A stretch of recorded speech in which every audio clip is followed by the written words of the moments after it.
Hoje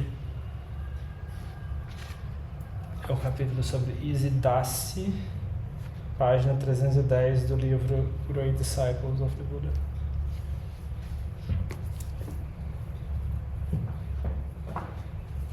Essa mulher não aparece na lista de foremost das discípulas, mas a história dela foi gravada naquela sessão das monjas iluminadas Therigata do Kalinipali, e é uma história bem interessante para a gente ver as controvérsias do karma. Isidasi, uma jornada através do samsara. Em Pataliputra, que viria a se tornar a capital do rei Asoka, viviam duas monjas budistas, Isidasi e Bodhi, ambas hábeis em contemplação, bem versadas no ensinamento e livres de todas as impurezas. Certo dia, depois de realizarem sua ronda de esmolas e concluírem a refeição, as duas amigas sentaram-se à sombra e sua conversa foi para as histórias pessoais. A monja mais velha, chamada Bodhi, aparentemente havia passado por muito sofrimento antes de entrar para a ordem, e ela se perguntava por que sua jovem companheira Isidasi havia decidido renunciar ao mundo. Esta ainda estava no auge da juventude, tinha um semblante alegre e mal parecia possível que a vida lhe tivesse deixado marcas amargas. Então, como? Perguntava-se a monja mais velha. O sofrimento da existência havia se revelado a ela e a impedido a vida de renúncia? Aí é o verso 403 do Therigata. Você é formosa, nobre Isidasi, e sua juventude ainda não se foi. Qual foi a falha que você viu, que a levou a buscar a renúncia? Isidasi contou sua história. Ela nascera no sul, em Ujjaini, a capital do reino de Avanti. Seu pai era um cidadão rico, e ela era sua única e muito amada filha. Um amigo comerciante de seu pai pediu que lhe desse sua filha em casamento ao seu filho, e o pai de Isidasi ficou feliz em casar a filha com a família do amigo. Isidasi era uma jovem correta e disciplinada. O profundo respeito pelos pais, que havia aprendido em casa, estendia-se igualmente aos sogros, e ela mantinha uma relação calorosa e amigável com todos os parentes do marido, mantendo sempre uma atitude de modéstia apropriada. Ela também era uma dona de casa muito trabalhadora e conscienciosa. Servia o marido com grande amor, chegando a cozinhar pessoalmente suas refeições, ao invés de deixar essa tarefa aos empregados. Eu mesma cozinhei o arroz, eu mesma lavei os pratos, como uma mãe cuida de seu único filho. Assim, eu servi meu marido. Demonstrei devoção inigualável. O servi com uma mente humilde. Levantava cedo, era diligente, virtuosa, e mesmo assim, meu marido me odiava. Therigata 412 e 413.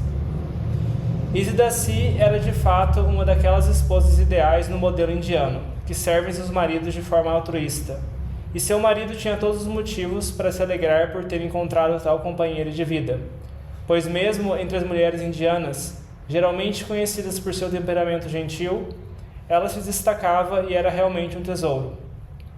No entanto, estranhamente, seu marido não podia suportá-la, e foi até seus pais expressar sua queixa.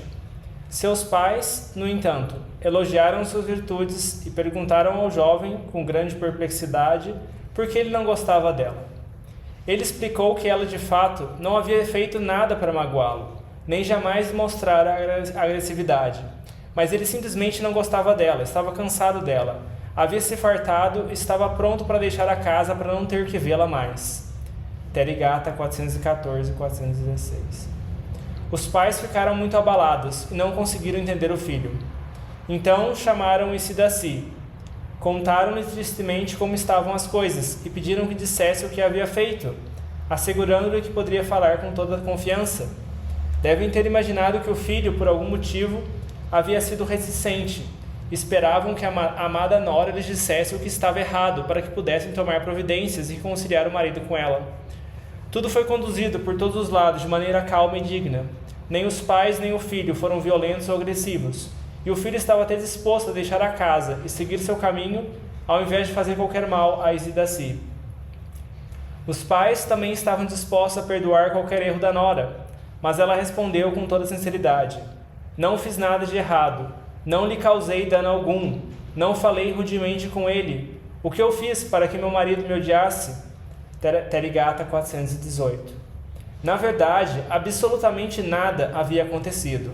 Mesmo o próprio marido não sabia por que a odiava e não podia dar nenhuma explicação racional para sua antipatia. Como os sogros de Isidaci não puderam remediar a situação e como não queriam perder o filho, não tiveram escolha senão enviá-la de volta aos pais. Pensavam que uma mulher tão exemplar certamente encontraria outro marido com quem poderia ser feliz. Para Isidaci, é claro, isso foi uma experiência absolutamente humilhante. Retornar aos pais como uma esposa rejeitada, ela ficou quase devastada. Rejeitada, dominada pelo sofrimento, levaram-me de volta à casa de meu pai. Ao apaziguar nosso filho, exclamaram: perdemos a bela deusa da fortuna. Therigatha 419. Seu pai acolheu de volta sua única filha sob sua proteção. Embora o que havia ocorrido estivesse além de sua compreensão, começou a procurar outro marido para ela. Entre seus conhecidos encontrou um homem virtuoso e rico, que ficou tão feliz com a perspectiva de casar-se com Isidaci, que ofereceu pagar metade da taxa de casamento habitual. Mas embora Isidaci servisse seu novo marido com o máximo amor e carinho, após apenas um mês, o mesmo estranho padrão se repetiu. O segundo marido perdeu a afeição por ela, ficou irritado com sua mera presença e a mandou de volta para os pais, anulando o casamento. Agora tanto ela quanto o pai estavam totalmente perdidos. Pouco tempo depois, um mendicante veio à casa pedindo esmolas. O homem não parecia muito feliz com sua condição ascética, e subitamente ocorreu ao pai de Isidaci oferecer-lhe sua filha. O pai sugeriu ao asceta que abandonasse sua veste tigela de mendicância e passasse a viver de modo mais confortável, com uma bela mansão como lar e Isidaci como esposa. O asceta aceitou prontamente essa oferta tentadora, que estava além de suas mais ousadas expectativas. Após apenas 2 semanas, ele foi até o sogro e pediu que lhe devolvesse a veste tigela. Preferia passar fome como o mais pobre dos mendigos, a passar mais um dia na companhia de Isidaci. A família toda implorou para que ele dissesse o que queria. Eles fariam todos os seus desejos se ele apenas concordasse em ficar, pois era um homem virtuoso. Mas ele recusou qualquer proposta. Estava, disse, certo de apenas uma coisa: não podia mais permanecer sobre o mesmo teto que Isidaci. E com essas palavras, partiu. Therigatha 422-425.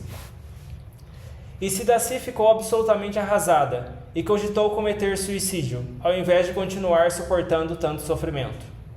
Aconteceu que naquele mesmo dia, uma monja budista chamada Jinadatta veio à casa de seu pai em busca de esmolas. Ao ver o semblante pacífico da monja, Isidaci pensou que também deveria tornar-se monja. Manifestou esse desejo, mas seu pai, relutante em perder sua única filha, implorou que ela ficasse em casa. Ali, disse, poderia realizar ações meritórias que a conduziriam ao bem futuro. Mas Isidaci chorou e implorou ao pai que a deixasse ir. Já havia percebido que seu destino incompreensível devia-se a alguma causa mais profunda, algum karma maligno criado em uma vida anterior. Finalmente seu pai cedeu. Então meu pai me disse: alcance o despertar e o estado supremo. Ganhe o Nibbana que o melhor dos homens já realizou por si mesmo. Therigatha 432. Assim, Isidaci despediu-se dos pais e dos parentes. Seguiu a monja mais velha até o mosteiro e ingressou na vida sem lar.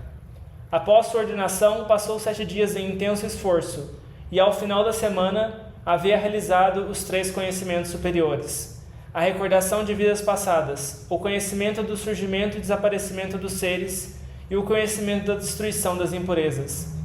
Por meio da capacidade de lembrar vidas anteriores, Isidaci encontrou as causas subjacentes a seus fracassos conjugais nessa vida, e muito mais que estava oculto nos recessos do Sansara. Olhando para o passado, viu que 8 vidas atrás havia sido um homem. um ourives, belo e rico, cheio de intoxicação da juventude. Encantado pela beleza física, esse ourives seduzia esposas alheias, sem respeito algum pela decência ou moralidade. Amava conquistar as mulheres de outros homens uma após a outra, como uma borboleta que vai de flor em flor. Como um Casanova ou Dom Juan, brincava com o amor e não se importava com o dano que pudesse causar. Tudo que queria era a excitação da conquista, a estimulação do desejo, mas nunca qualquer responsabilidade, compromisso ou obrigação de amar. Queria prazer repetidamente e queria mudança. Partia corações e não se importava nem um pouco com o que acontecia depois. Se destruía corações ou casamentos, para ele era indiferente. E assim dançava, por assim dizer, sobre um vulcão, até que seu tempo se esgotou. Então caiu no abismo escuro que havia cavado para si mesmo com sua conduta imprudente. Renasceu no inferno, onde há pranto e ranger de dentes, e ali experimentou 1000 vezes o sofrimento que infligira a outros. Havia sido infinitamente impiedoso em ações e intenções, então no inferno foi submetido a castigos igualmente impiedosos, sem compaixão, tal como ele mesmo havia sido cruel na terra.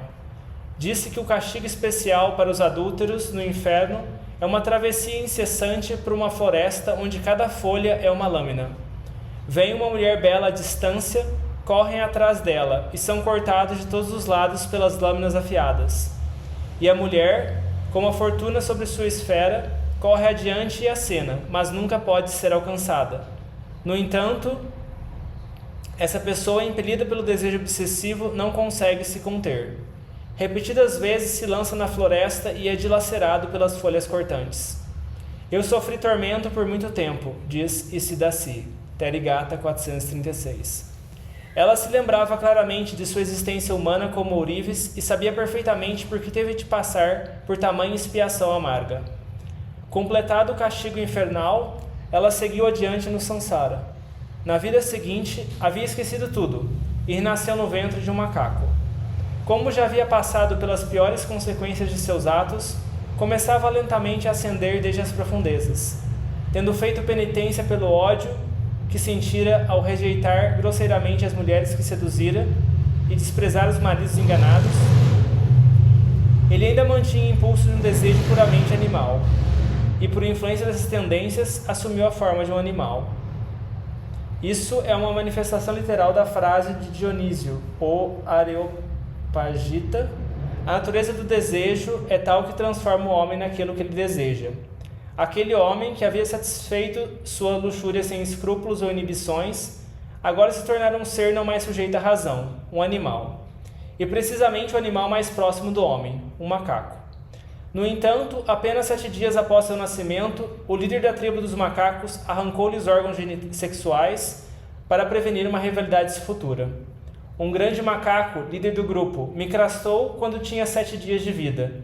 Esse foi o fruto daquele cama, pois eu havia seduzido as esposas alheias. Terigata 437. Depois de morrer como macaco, renasceu como carneiro, filho de uma ovelha manca e vesga. E mais, foi castrado, incapaz de satisfazer o impulso sexual. Viveu miseravelmente durante 12 anos, sofrendo com vermes intestinais e forçado a carregar crianças constantemente. Sua terceira existência animal foi como boi castrado, puxando arado e carroça o ano inteiro, com quase nenhum descanso. Terigata 440-441. O trabalho duro era justamente o que Ourives Devasso sempre havia evitado, e agora era justamente disso que não podia escapar. Tinha muitos deveres a cumprir e quase nenhum prazer, não apenas porque era castrado, mas porque tinha que puxar cargas pesadas o dia inteiro. Em certo momento também perdeu a visão. Na vida seguinte, aquele que fora Ourives, habitante do inferno, macaco, carneiro e boi, voltou a nascer como humano, mas como um hermafrodita, mistura de homem e mulher. Terigata 442.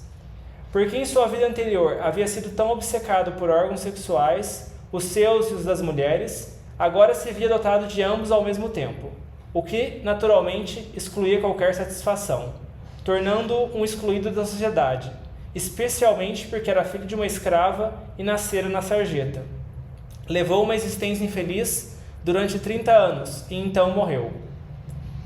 Na vida seguinte, o ser que passara da masculinidade ao inferno, do inferno à vida animal e da animalidade ao hermafroditismo, renasceu como mulher. Isso completou a mudança de sexo.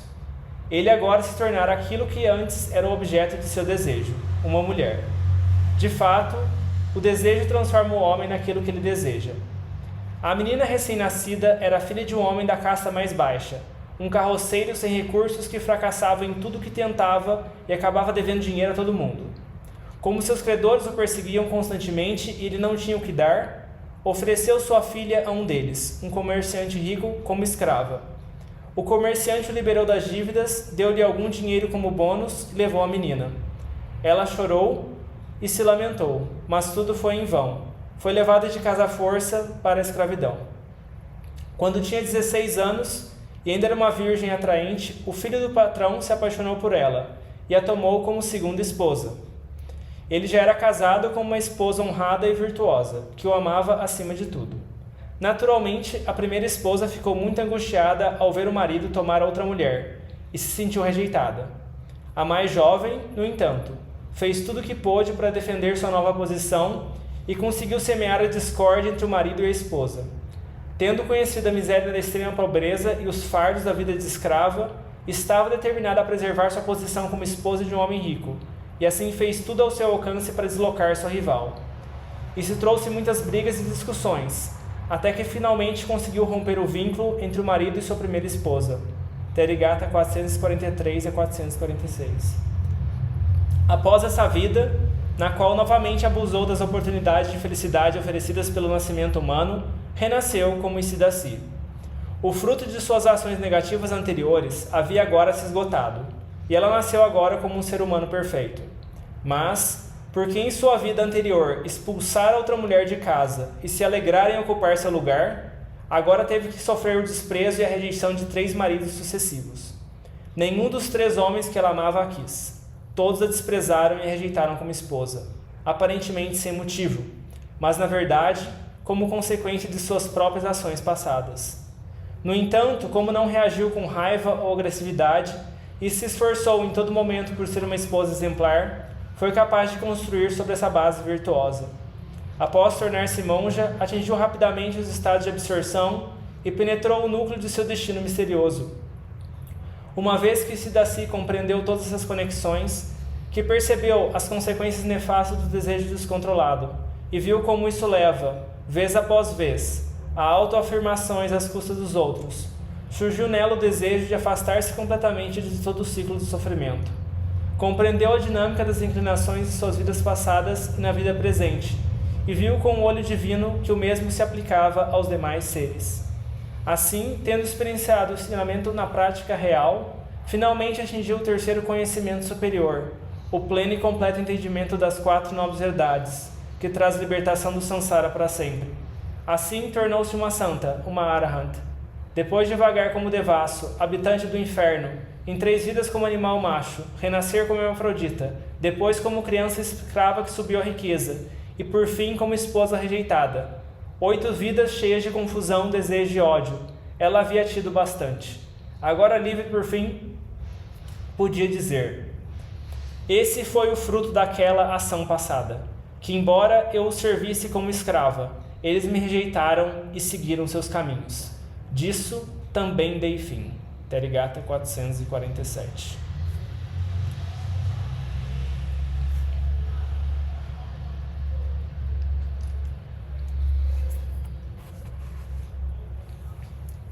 A história dela tá...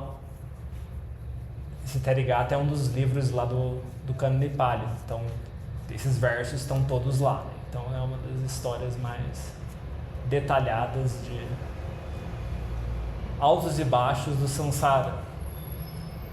E ela ilustra uma coisa que às vezes a gente fala a respeito, né? Essa coisa de você faz o melhor e ainda dá errado.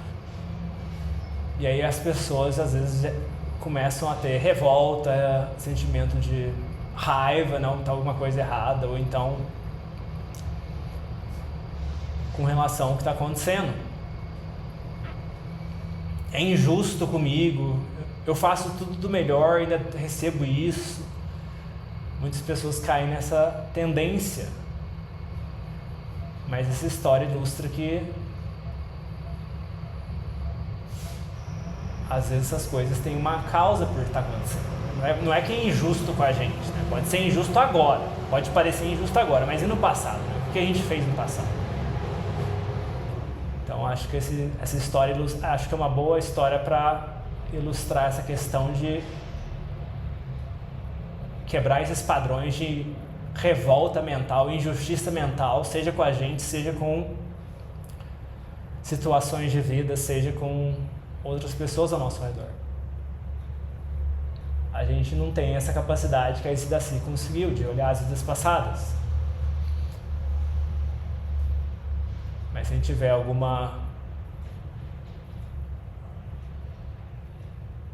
se a gente tenta fazer as coisas da melhor forma possível, né? Se tenta fazer o melhor possível, faz um esforço de fazer da maneira alinhada com o Dharma, né? Você vê, ela seguia naquela vida como Aes Sedasi, ela seguia os princípios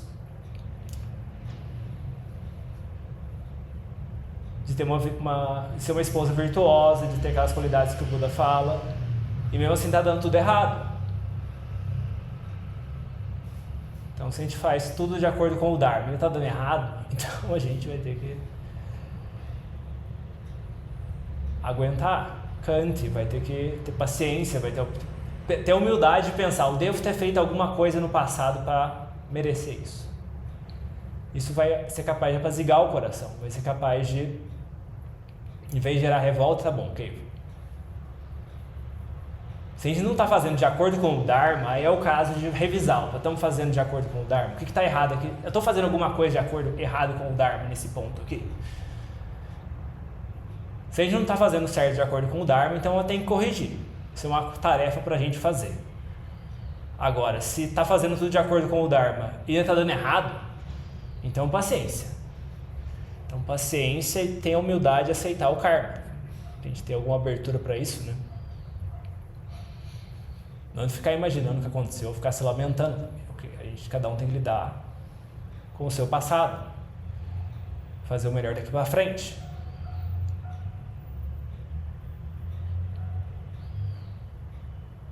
Então essa tendência de que às vezes as pessoas têm de que não, fazer de coitado, de não, eu tento várias coisas e não dá certo. Então assim, será que não tem alguma coisa assim no passado também, né?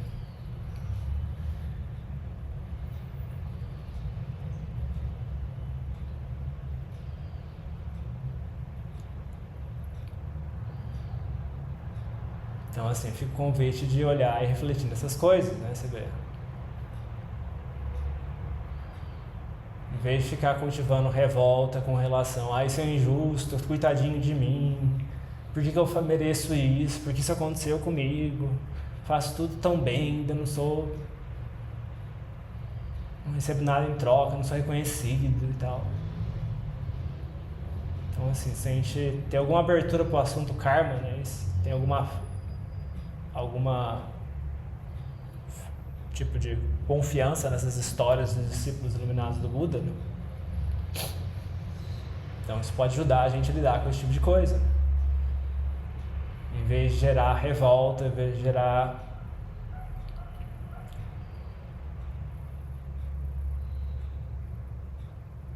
gera uma sensação de que, opa, tá bom, não sei o que eu fiz no passado, mas talvez tenha alguma coisa que esteja dando fruto agora. A gente faz o melhor que faz. Você vê, não é também abandonar o presente, né? Senão vira uma coisa cômoda, né? Não. Passado, eu tô numa situação ruim porque o passado foi ruim, então eu vou ficar sentado aqui e esperar melhorar. Também não é por aí. Não tá certo isso. Você vê, esse Daci continuou fazendo o esforço correto de ser uma boa esposa dos padrões da época. E mesmo assim continuando tudo errado. Então assim, não é que a gente simplesmente se encosta no passado e vira um fatalismo, né? Não, eu fiz alguma coisa no passado, então eu vou uma situação difícil financeira, estou com uma situação difícil de relacionamento, alguma coisa assim, então vai ser assim para sempre. Entendeu? colocar um esforço em alinhar com o Dharma, fazer o melhor de acordo com o Dharma. E se ainda assim der errado, então, paciência, né? Então, alguma causa deve ter. Então é melhor que a gente lide com isso da melhor forma possível no presente, né? E não crie mais mau karma em cima disso, né?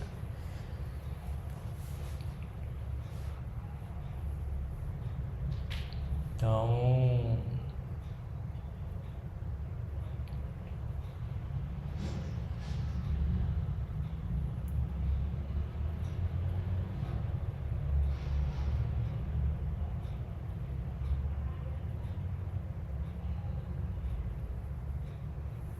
e é curioso também na história, que tem um outro ponto da história, além da parte de relacionamento, é a parte lá do pai dela, que tentava tudo, dava errado, perdia dinheiro, ficava endividado.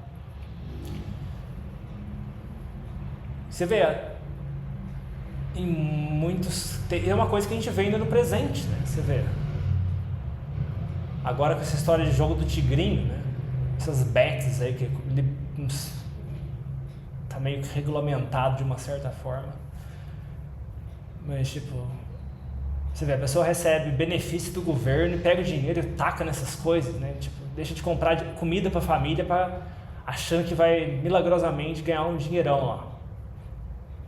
Você vê, ainda perde mais dinheiro, fica endividado, empresta dinheiro das pessoas para poder jogar no negócio, fica viciado no jogo e se afunda ainda mais.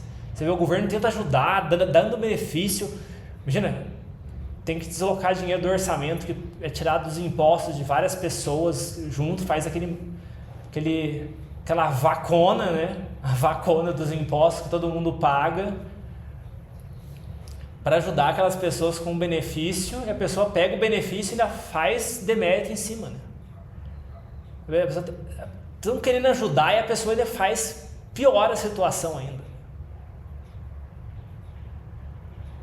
Aí você vê, tipo, meio de perder as esperanças, né? Tipo, a pessoa não tem sabedoria para usar aquilo, né? Ela pega aquilo e se queima ainda mais com aquilo, né? Em vez de usar para aliviar o sofrimento, a pessoa cria mais sofrimento em cima daquilo.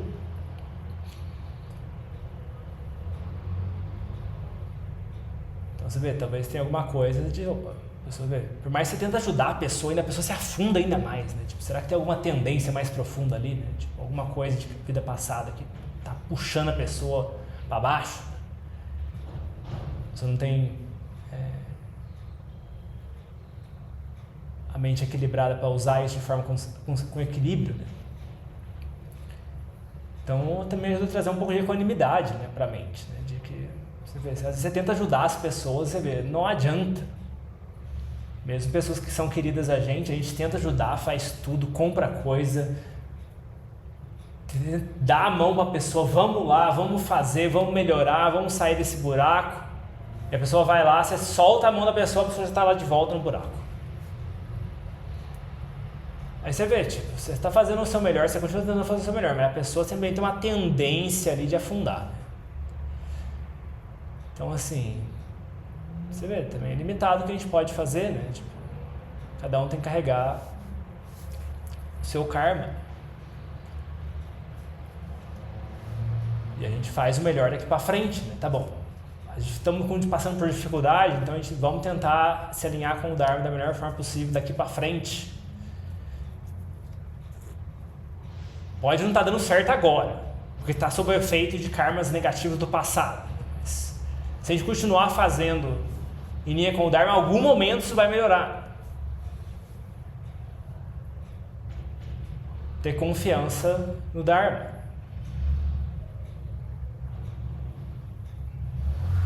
Que também ficar acomodado com os bons tempos, né? Tipo, não, agora está tudo bem, então eu posso fazer o que eu quiser. Não. Olhar para isso, né? Que tipo, tá bom, se tá bom, as coisas, tá dando tudo certo, deve ter algum mérito do passado dando fruto. Mas se a gente fizer demérito agora, em algum momento isso vai ruir também. Então, assim, o samsara não tem estabilidade. Não adianta você querer encostar no sofá, porque em algum momento tem que pagar a conta, né? Você vê, enquanto o filho do ricão lá estava curtindo a vida, só curtindo a vida sem pensa nas consequências, depois renasce como na Tailândia eles falam que a pessoa renasce como um búfalo, né? Porque búfalo é um animal que eles usam para carregar as coisas, né? Nessa história dela, ela nasceu como um boi, né? Boi de carga.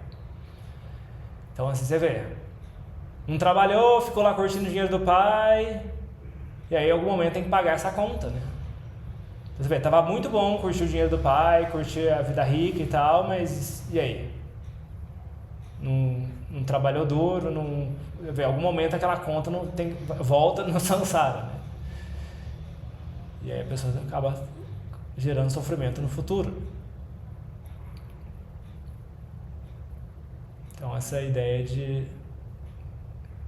se a gente está numa situação boa atualmente, né, não queimar mérito, né? Se a gente está numa situação boa atualmente, pensar, opa, algum mérito do passado tem, ou dessa vida mesmo que a gente construiu para chegar onde a gente chegou. A gente não vai queimar mérito também. A gente constrói mérito em cima disso, para que tenha também boas condições no futuro, que a gente possa ter condições de praticar, possa ter um corpo saudável, um corpo com energia e com saúde para poder praticar no futuro também.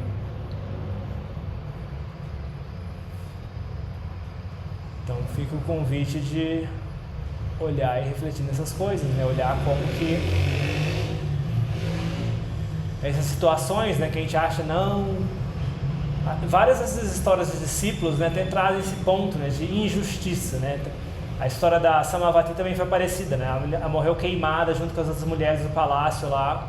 Nossa, injusto com elas. Um monte começaram a discutir lá, que injusto. O Buda falou, não é injusto. No caso, o Buda que falou para os monges lá o que tinha acontecido. Aqui no caso, aí você está contando a própria história. É autobiografia. Que era uma arahant que tinha conhecimento de vidas passadas. Então, assim,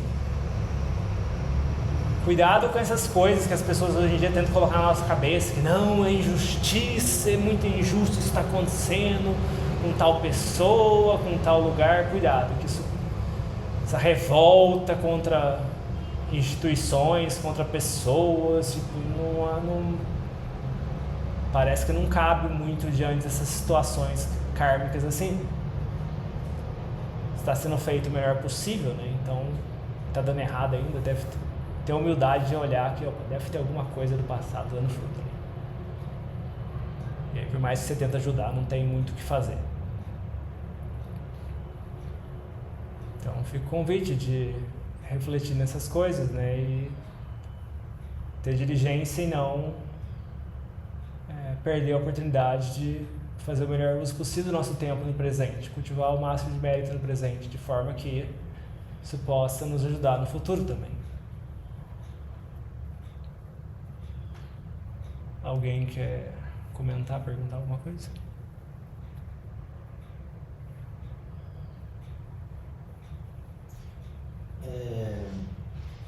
Queria saber que dicas você tem para falar correta. Fala correta? O Adjan falou, quando perguntaram isso pro Adjan, ele falou para falar pouco, né? Primeira coisa é falar pouco, né? Então, assim, se a gente diminuir a fala, né? Primeira coisa é diminuir a fala. Se a gente tem essa ansiedade de falar em qualquer situação que a gente vai, né?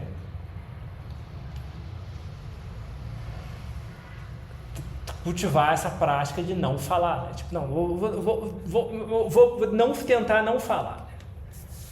Vem o impulso de falar e não fala. E aí você vai ter pelo menos um momento já vai criar um espaço na mente de que, tipo, o impulso de falar vem, e aí você tem o tempo de filtrar, olhar para aquilo. E como você não vai falar mesmo, né? Você tem o tempo de olhar para aquilo, esperar aquele impulso surgir, ficar um tempo, daqui a pouco passa. E ver que você não precisa falar para aquele impulso passar, né? E, tipo, aquilo surge, aquilo permanece e desaparece. Você solta daquilo, né? Você se desidentifica, né? Porque se você simplesmente surge o impulso, você fala, é muito difícil filtrar, né? Então, assim, se a gente tem dificuldade com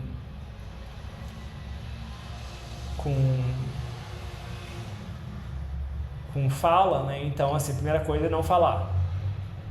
Tomar ditando de, tá bom. Que situações que a nossa fala desliza, né? Então, tentar falar menos nisso, né?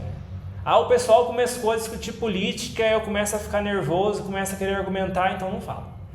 O pessoal discutindo política, alguém fala alguma coisa, não sei, tipo, tenta dar uma resposta monótona, que nem o Adriano fala, né? Tipo, não fala muito a respeito. Né?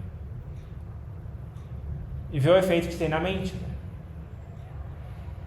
E aí, tipo, isso ajuda a gente a ter um parâmetro, né? E aí a gente vê que às vezes a gente não falar, né? Nossa, como foi bom não ter falado, né? Porque aquele negócio tem uma reverberação muito mais curta na mente. Agora, com relação a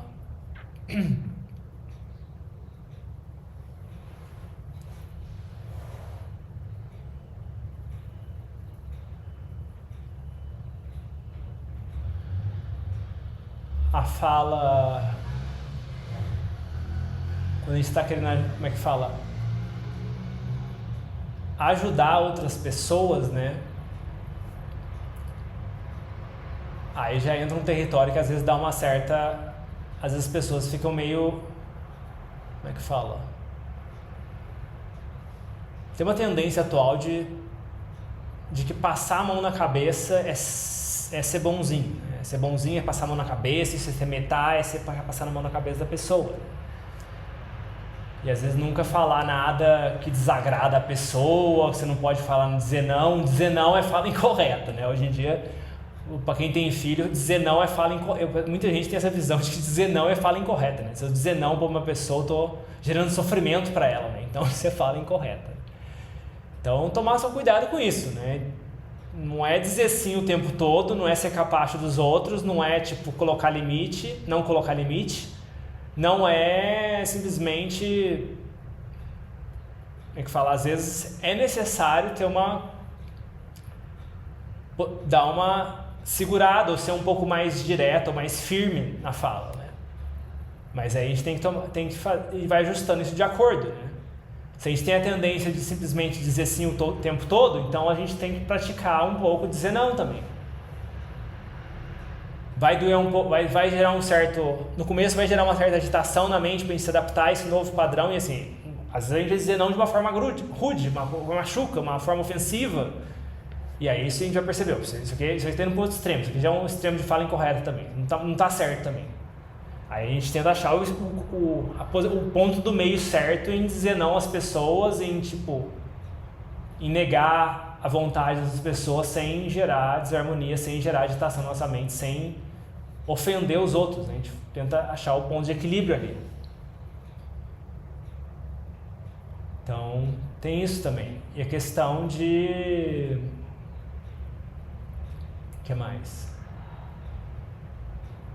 Fala menos,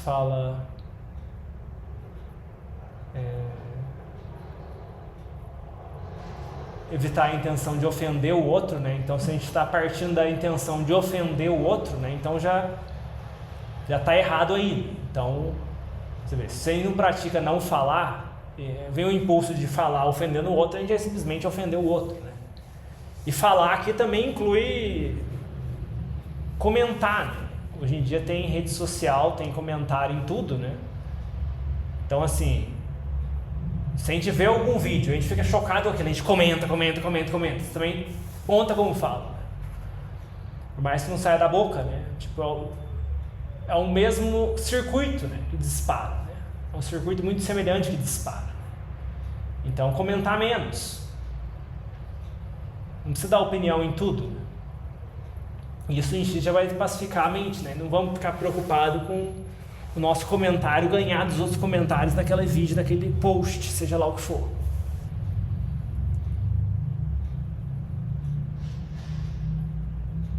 E questão de alinhamento com a verdade, né? Então, esse é o ponto mais importante, né? Então, a gente tenta ser o mais transparente possível com a situação, né? Então, a gente não busca não distorcer as coisas, né? Então, se alguém pergunta X, a gente responde X. Se a gente pergunta Y, a gente responde Y. Então...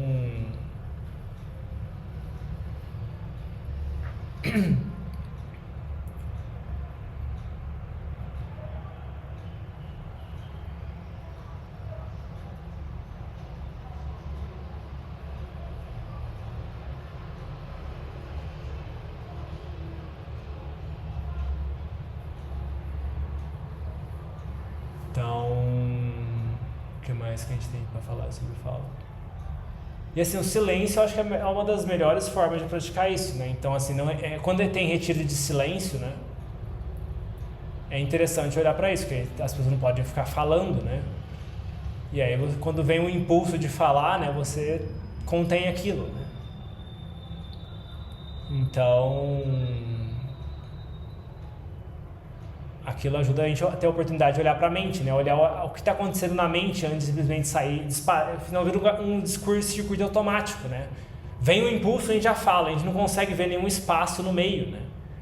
E assim, a prática da fala correta justamente é nesse espaço no meio. Se a gente não vê o espaço no meio, então a gente tem que criar esse espaço, né? Senão não é automático, né? Vem isso aqui, já dispara o outro, já foi, né? Não tem como fazer muita coisa. Agora, também ter essa sensibilidade quando a gente falar, né? Observar que tipo de fala que agita a mente, né? Que tipo de conversa agita a mente, né? Discutir ajuda a mente. Isso geralmente 99,9% das discussões agitam a mente, né? Então, se uma pessoa fala X, você não concorda com X, é melhor você não falar. É melhor não discutir. Discutir, em geral, gera agitação depois. Ficar debatendo, bate-boca, a pessoa afirma categoricamente, não, isso aqui é um ótimo negócio, é uma ótima ideia. Tá bom. Você não concorda com aquilo, mas você não discute com a pessoa. Se você discutir, gera agitação, porque aí você vai querer provar que o outro está errado, você vai querer provar que você está certo, e aí isso gera agitação. Esse tipo de conversa, por definição, gera agitação. Então, assim, entrar em discussão, se alguém começa a falar muito que não, você afirma uma coisa, a pessoa fala que não é outra coisa, tá bom. Sai da discussão, acaba ali mesmo. Não se envolva em discussão. Discussão agita isso 99,9% das vezes. Se a pessoa está conversando de boa, tranquilo, o que você acha de tal coisa? Eu acho isso, que legal, interessante. Ok, isso é uma conversa pacífica. Agora, discussão, tipo, o outro, você fala uma coisa, a pessoa fala que não é isso. Tá bom, então não é isso. A pessoa vem na defensiva, então deixa a pessoa na dela. Não tem como você vai se queimar tentando mexer com essa pessoa, né? A pessoa já está na defensiva, né? A pessoa não está aberta a escutar o que você tem para falar.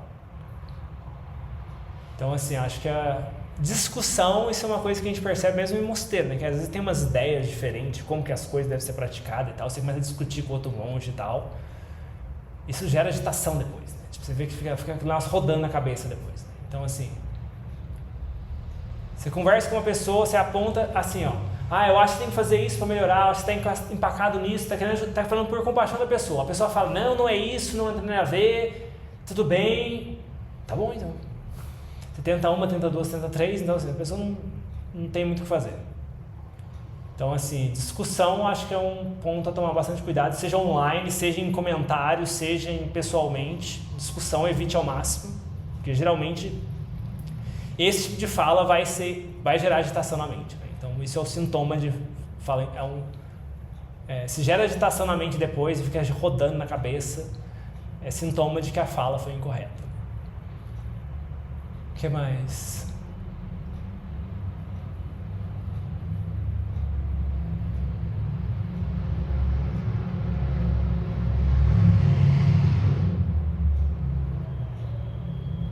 Então, assim, tomar às vezes essa agitando, né? Tipo, não, ok.